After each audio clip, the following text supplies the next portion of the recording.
तर मंडळी तुमचा पिझ्झा बर्गर पण लाजेल असा हा भन्नाट अंड्याच्या आमलेटचा नाश्ता आहे. काय केलंय, 2 अंडी एका वाटीमध्ये फोडून घेतले. त्यामध्ये हिरवी मिरची आणि लसूणचा तळलेला ठेचा टाकायचा, थोडंसं लाल तिखट टाकायचं, मिक्स करून घ्यायचं चवीपुरतं मीठ टाकून.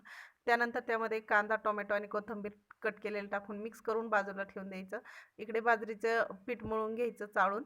पाणी घालून मळून घेतल्यानंतर त्याचे 2 छोटे-छोटे गोळे तयार करून घ्यायचे आणि 2 छोट्या-छोट्या भाकरी याच्या थापून घ्यायच्या. 2 गॅसवर 2 तवे गरम करून घ्यायचे आणि ह्या दोन्ही भाकरी संगच टाकायच्या.